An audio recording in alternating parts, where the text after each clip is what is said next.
नहीं आएगी से हटवा, मैं किसी की गाड़ी में नहीं आऊंगा, मैं खड़ा रहूंगा बीच में। मैं क्यों यहाँ बिना वाला मीडिया हटाया?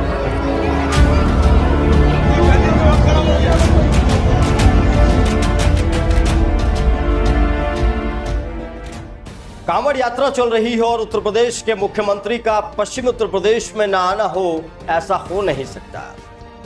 आखिर वो तो योगी है, और योगी अगर कांवड़ यात्रा में कांवड़ियों पर फूल बरसाने नहीं आएगा तो कौन आएगा?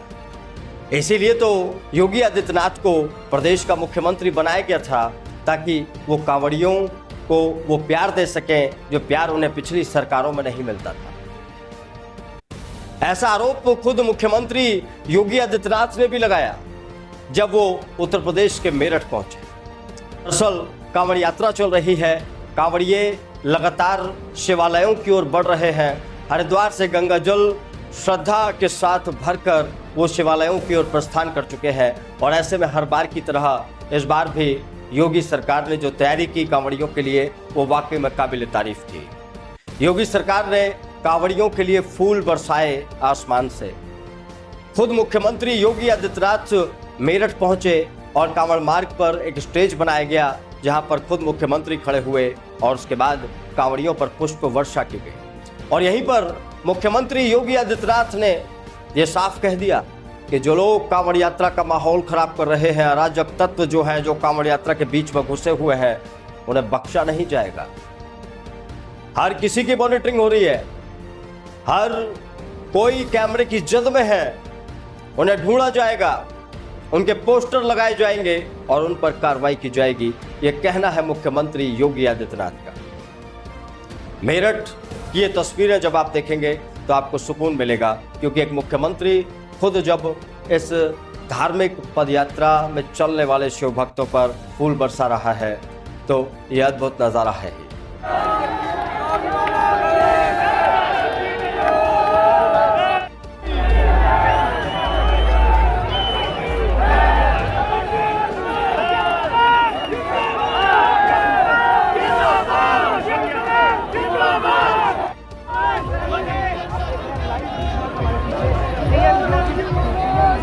सीएम योगी के इस कार्यक्रम में स्थानीय नेता पहुंचे हुए थे। लक्ष्मीकांत वाजपेयी जो कि राज्यसभा सांसद हैं और बीजेपी में एक बड़े पद पर हैं, यहां उन्हें भी अव्यवस्था का सामना करना पड़ा। पुलिस ने लक्ष्मीकांत वाजपेयी को जाने से रोक दिया, प्रोटोकॉल की बात बताई गई, लेकिन लक्ष्मीकांत वाजपेयी ऐसे वैसे नेता तो नहीं। उन्होंने तुरंत पुलिस को डांट लगाई और बोल दिया ठीक कर दूंगा।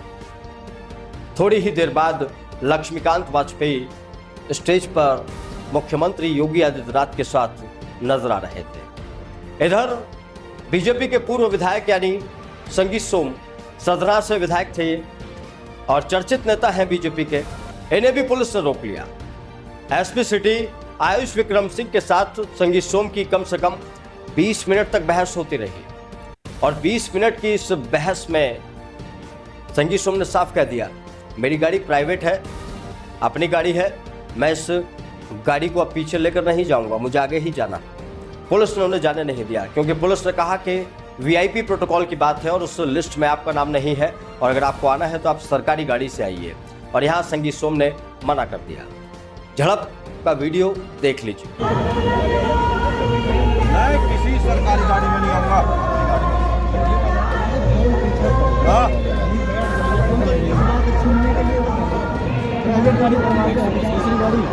हम अपनी गाड़ी मैं जाऊंगा नहीं जाता। एक तरफ लक्ष्मीकांत वाजपेयी को रोका गया, दूसरी तरफ संगीत सोम को रोका गया, और थोड़ी ही देर बाद दोनों मुख्यमंत्री योगी आदित्यनाथ के साथ स्टेज पर खड़े थे और कांवड़ियों पर फूल बरसा रहे थे। बीजेपी के लोग ये सवाल पूछ रहे हैं कि जब हमारे इतने बड़े नेताओं की पुलिस नहीं सुन रही है, जब हमारे इतने बड़े नेताओं को पुलिस कुछ नहीं समझ रही है, तो फिर हम है किस खेत की मूली? हमारे साथ भी थाने में वही व्यवहार होता है। स्थानीय हिंदू नेता सचिन सिरोही ये सवाल उठा रहे हैं सोशल मीडिया पर। वो लिख रहे हैं कि भाई जब बीजेपी के नेताओं को ही नहीं पूछा जा रहा है तो फिर आम कार्यकर्ता क्या करेगा। और इसके बाद ये भी सवाल उठा रहे हैं कि भाई जब आम कार्यकर्ता के साथ ऐसी घटनाएं होती हैं तो बड़े नेता नहीं पहुंचते हैं, इसीलिए उनके साथ यहाँ पर यह सब कुछ हो रहा है। चलिए खबर में आगे बढ़ते हैं और मुख्यमंत्री योगी आदित्यनाथ के बयान की बात करते हैं। मुख्यमंत्री योगी आदित्यनाथ ने जो बयान दिया वो बयान बेहद महत्वपूर्ण है। मुख्यमंत्री योगी आदित्यनाथ ने कहा कि जो भी अराजक तत्व है उन्हें बख्शा नहीं जाएगा। आइए सुन लेते हैं मुख्यमंत्री योगी आदित्यनाथ का ये बयान। इसके अलावा उन्होंने ये भी कहा कि जो कांवड़ सेवा शिविर लगा रहे हैं धार्मिक संगठन, सामाजिक संगठन, वो सब बधाई के पात्र हैं। हमें ध्यान में रखना होगा, जहां उत्साह और उमंग है, जहां श्रद्धा और भक्ति है, उस उत्साह और उमंग को भंग करने के लिए,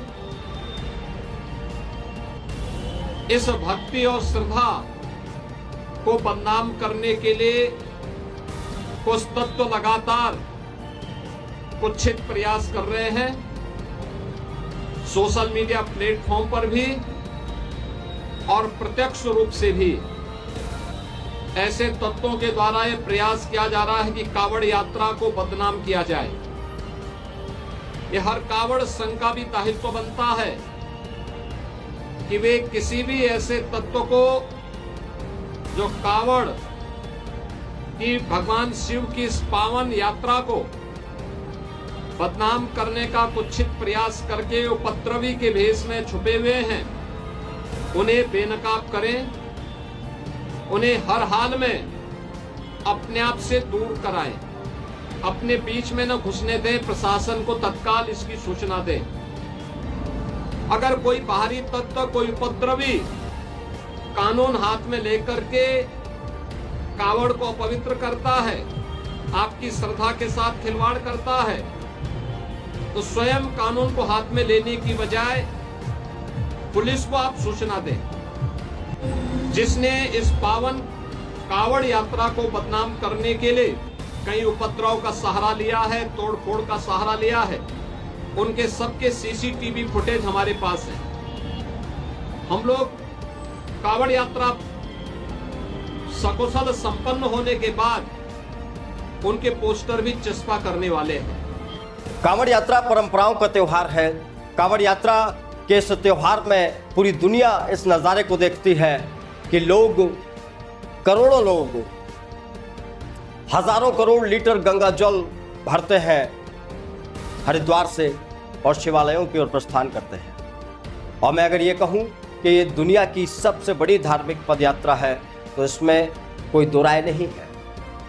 और दुनिया की सबसे बड़ी धार्मिक पदयात्रा में अगर सूबे के मुख्यमंत्री पहुंच रहे हैं, कांवड़ियों को बधाई दे रहे हैं, फूल बरसा रहे हैं और अराजक तत्वों को चुनौती दे रहे हैं, तो वाकई ये बेहतरीन है। फिलहाल मेरे साथ इतना ही। आप बने रहिए एन भारत मीडिया के साथ। नमस्कार।